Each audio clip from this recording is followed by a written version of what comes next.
수 있을 거예요. 우리가 사도신경을 계속해서 우리가 이렇게 암송도 하고 신앙 고백적인 고백을 하면서 그 예수 그리스도에 대한 그 부분이 제일 분량을 많이 차지하고 있어요. 그 중에서 하늘에 오르사 다시 오실 예수님의 이 재림의 부분이 얼마나 이 소중한지 그 부분에 대해서 계속 공부하고 있는데, 오늘 로마서 이 말씀 가운데 특별히 여러분 재림을 우리가 성도들이 기대하며 신앙을 가져야 될 이유가 여기 나오고 있어요. 그 중에 하나가 마태복음 28장 19절로 28절을 보면은 왜 우리가 재림 신앙을 가져야 될까? 우리가 재림 얘기하면은 현실에 대해서 우리가 좀 그렇잖아요. 재림?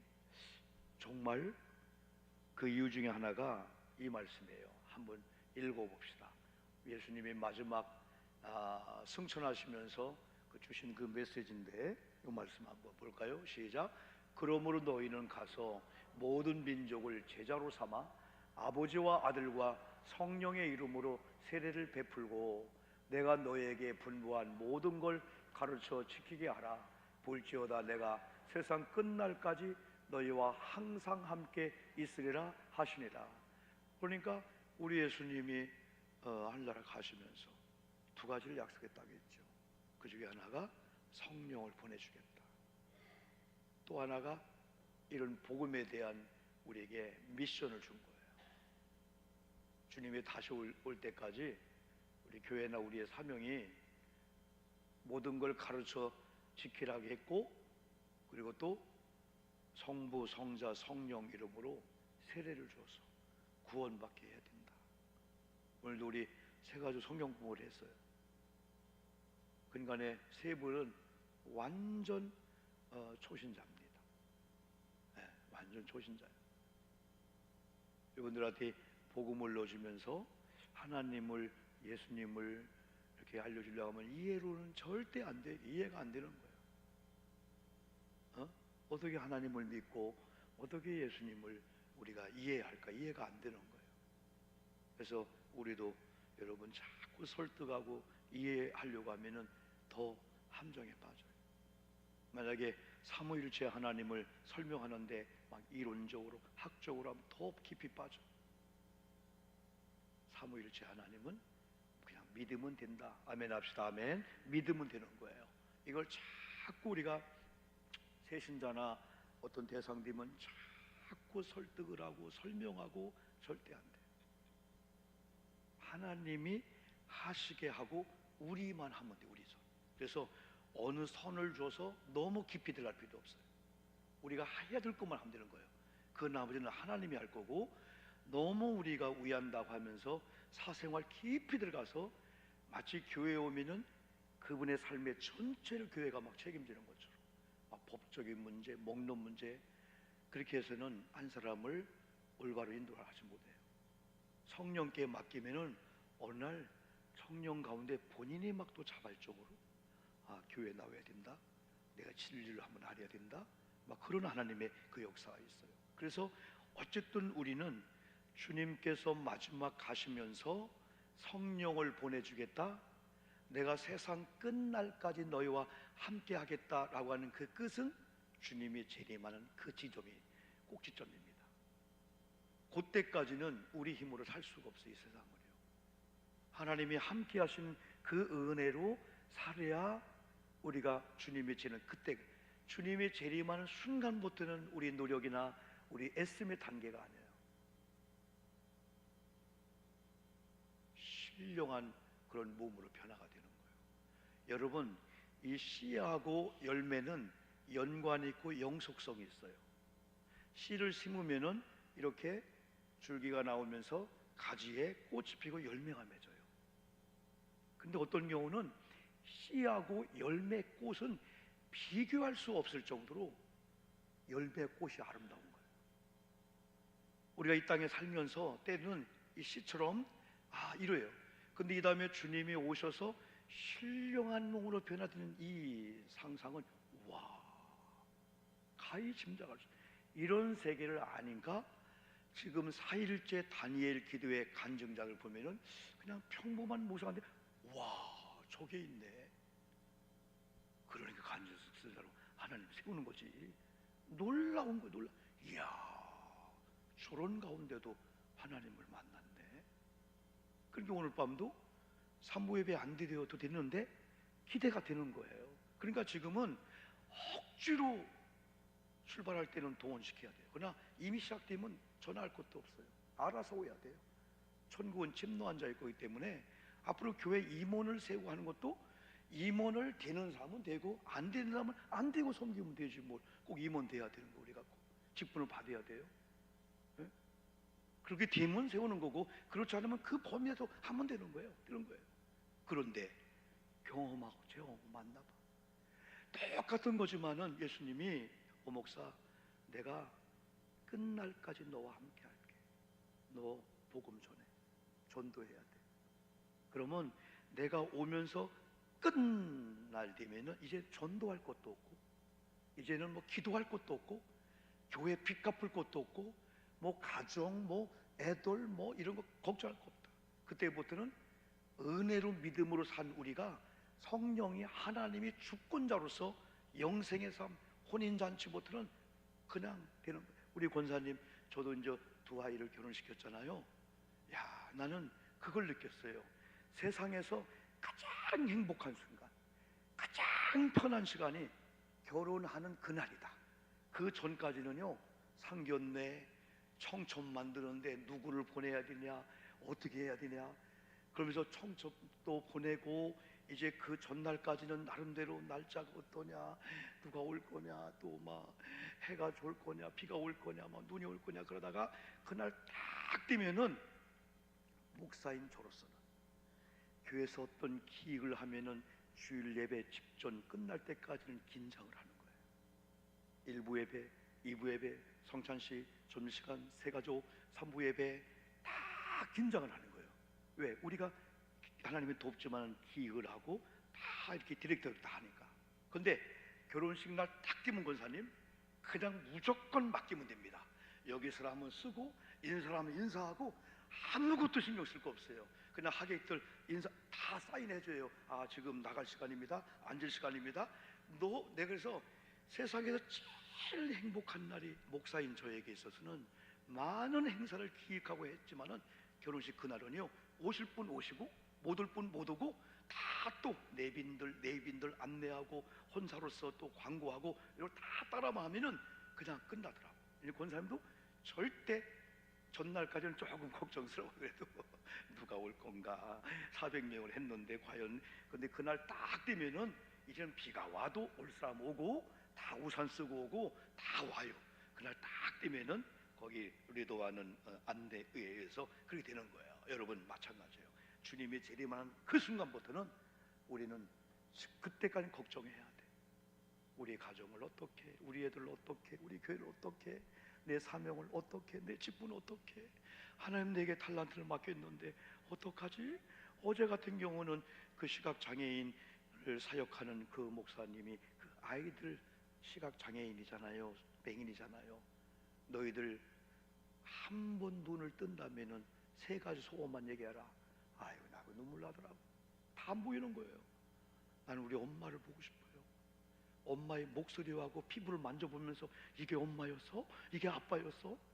어떤 사람은 자기를 돕는 자, 그 헬란 켈러도요, 설리반이라는 사람 만나고 싶다는 거예요.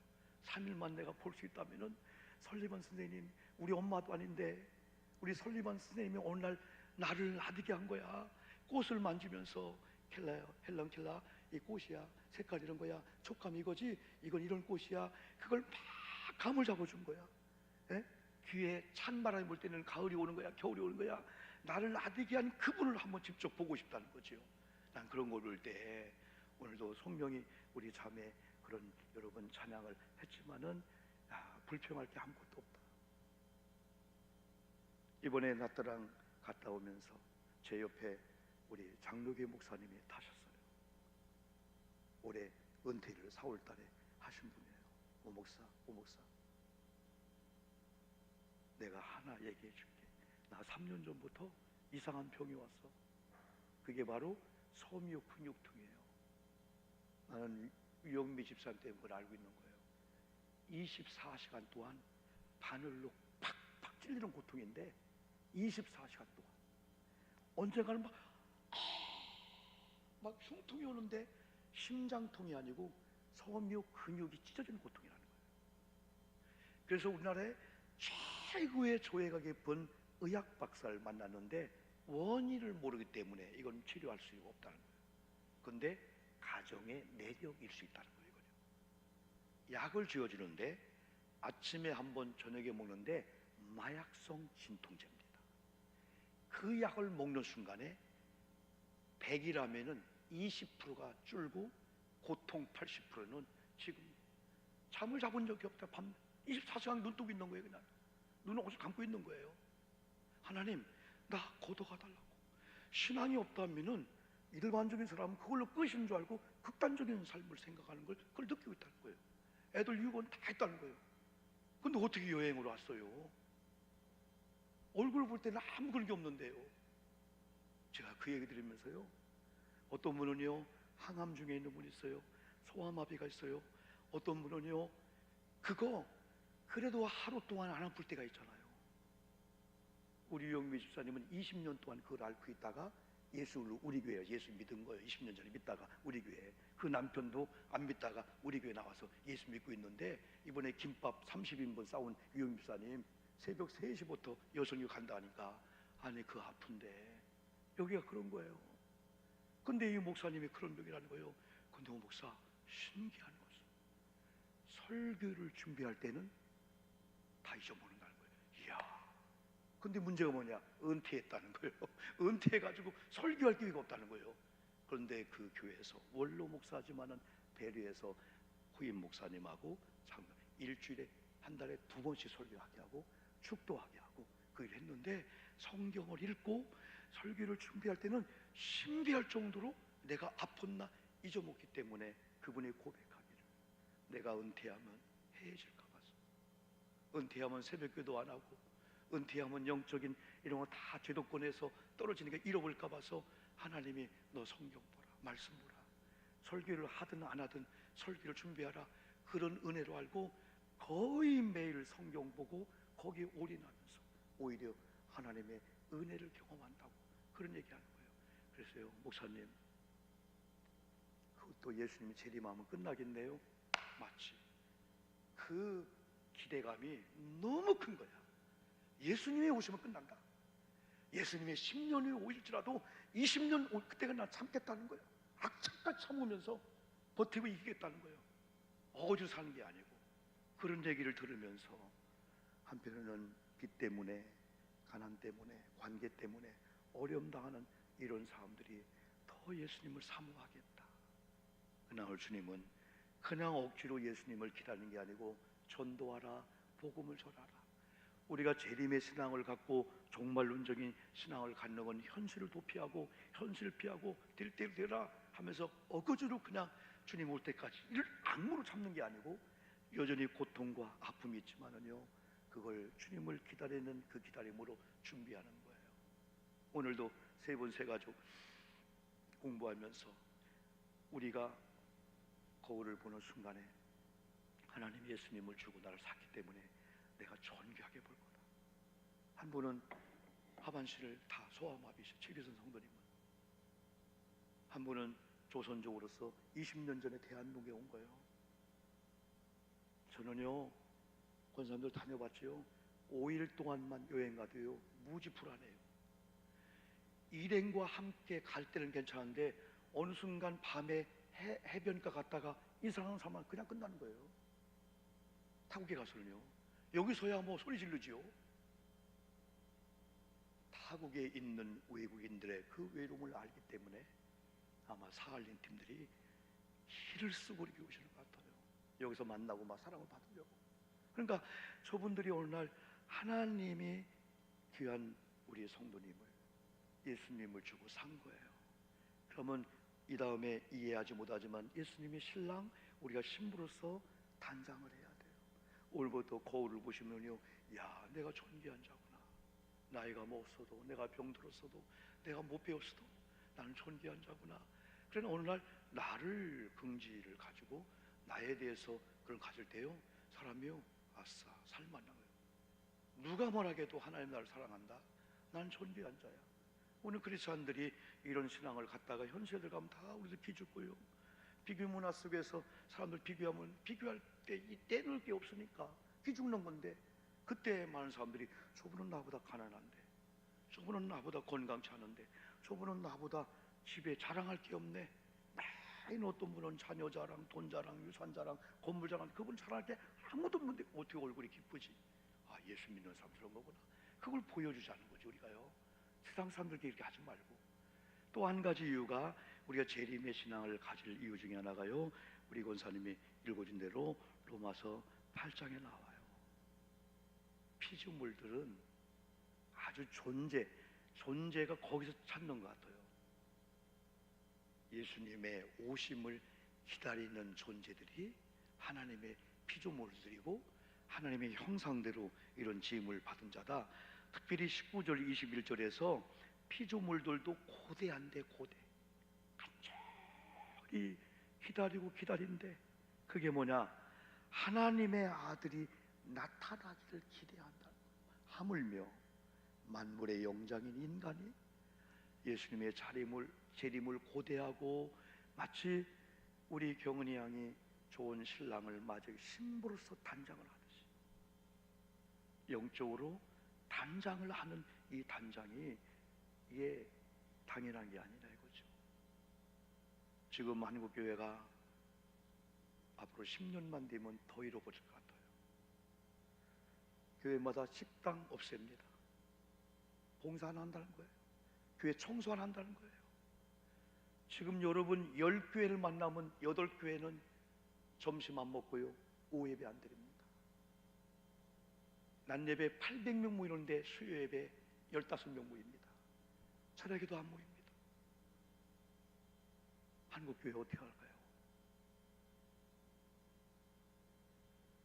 예수님이 우리를 기다리면서 한국교회 이 모습을 보고, 코로나가 무슨 위대한 힘이 있다고 대한민국을 이렇게 주저앉혀 놓고 우리 한국교회를 못 일으키나 이거죠. 여러분들, 오늘 나온 우리들은 미션이 있어요. 사명가요. 하나님이 우리 장로님들이나 권사님 보고요, 아마 다 포기하면서 고마워, 감사해. 아마 우리 예수님 눈물을 흘리면서 우리 권사님 장로님 안아주면서 헌신 예배를 하면서 잘한다, 잘한다, 잘한다. 이게 잘하는 거야. 어떤 사람이 그 잘하는 거 아니야. 예수님은 변함없이 에베소 6장 24절 사랑한다고 했는데, 우리도 조금이라도 나아져야 되는데 환경이 이렇다고 해서, 옛날에는 왕년에 이렇게 예배했고 방언했고 새벽기도 했는데 지금은 절절절절, 주님 그걸 이해를 안 하신다는 거죠. 사막에 낙타 이야기를 합니다. 낮에는 덥습니다. 밤에는 춥니다. 밤에 조그만 텐트 안에 여러분 주인이 들어가 있습니다. 낙타는 그 옆에 있습니다. 낙타가 얼마나 춥던지 문 쪽을 비비면서, 주인님, 주인님, 나 추워 죽겠어요. 너는 여기 못 들어온다, 안 된다. 나 하나 비좁다. 주인님, 제 코만 좀, 코만 좀. 그러냐? 지퍼를 열고 코를 해주니까 벌렁벌렁하면서, 주인님 고마워요. 이제 살겠어요. 한 1시간 지나더니 귀까지 좀 넣으면 안 될까요? 귀가 싫어요. 그래, 귀. 앞다리까지. 그래, 앞다리. 몸뚱이, 뒷다리. 나중에는 주인을 밀어내고요, 낙타가 텐트 안에 있더라는 얘기예요. 낙타의 코입니다. 마귀한테 하나 줬어요. 나중에는 다 뺏긴다는 거예요. 믿음 잃어버리고 신앙 잃어버리고, 나중에 주님의 재림할 그때 사나바오야, 나를 가려라. 왕년에 내가 목사로서, 선교사로서, 내가 장로로서, 권사로서 이렇게 했는데 주님이 오실 그때 보니까 믿음 잃어버리고, 사나바오야 나를 가려라. 예수님 앞에 쓸 수가 없는, 너무 함부로 살아버린 거예요. 믿음 잃어버리고 함부로 살아버린 거예요. 그래서 오늘 로마서 8장을 통해서 피조물들도 고대한다는 거예요. 이런 대자연, 지하자원, 꽃이나 하늘의 새나, 아니면 심지어는 이 미생물 같은 것도 예수님이 재림해야 됩니다. 라고 하는 그 말씀 속에 바울이 로마 교회에 쓴 것은 뭐냐면요, 하나님께서 우리에게 많은 자연을 맡기고 많은 피조물을 맡겨서 다스려라, 정복하라. 저들은 하나님을 예배한 영이 없지만은 하나님의 예배하는 인간들이 잘 다스리면 이 꽃들도 강단에 올 수가 있고 꽃들도 생명 얻어서 하나님을 높일 수가 있지 않냐, 누구를 만나 따라서. 그런데 전 세계가 지금 다 빼먹었대요. 다 빼먹었대요. 지금 막 지진이 나고 막 해일이 오고 태풍이 오는 것은 이게 천재가 아니고 인재라는 거예요. 지금 아마존 강변, 저 브라질 그 찬란한 숲들 완전히 다 베어 벌목해가지고요. 지금 막 인도네시아 저쪽 가면요 다 그걸 막 그냥 자연을 태워가지고요 개발하기도 하고요. 거기다 팜나무 심어서 저 장사하려고 하기도 하고요. 지금 저 남극은 얼어야 되는데 남극에 막 빙하가 녹아버리니까 온도가 높아지면서 우주가 지금 그렇고요. 지금 어떤 나라들은요 점점 심화되는 거예요. 수중 도시가 되는 거예요. 예? 그래서 수중 도시가 되기 위해서 한 8조를 들여가지고 여러분 이렇게 자동식으로 올려올 때는 물이 그것도 한계가 있다네. 우리나라도 마찬가지라네요. 부산도 마찬가지라네요. 이런 데로 가면은 1cm, 2cm 올라오면 나중엔 다 태국처럼 수중 도시가 된다네요. 그러니까 지하 자원을 다 빼먹은 거예요. 그러니까 이들도 주님, 인간이 우리를 잘못 관리하고 있어요. 그래서 여기서는 주님이 오셔야 됩니다. 피조물들도 예수님 오시를 기대해. 주님이 오셔야 원상복구 되겠어요. 이걸 통해서 피조물들도 예수님의 재림을 여러분 이렇게 학수고대하는구나. 우리 한번 19절 다시 한번 읽고 한번 마치려고 합니다.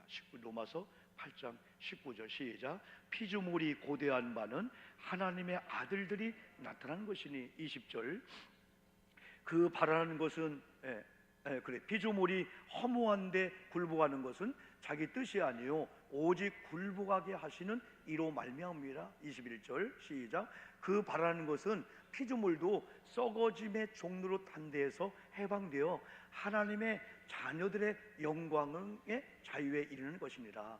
동물은 동물의 자리에, 동물이 사람의 자리에 있으면 안 돼요. 그것도 창조를 위배하는 거예요. 동물은 동물의 자리에서, 이 꽃은 꽃의 자리에서, 모든 피조물의 자리에서. 우리가 동물을, 피조물을 숭배하는 건 안 돼요. 섬기는 건 안 돼요. 여러분, 사람은 이 머리에 따라 근거가, 우리는 하늘을 향하여 머리가 있습니다.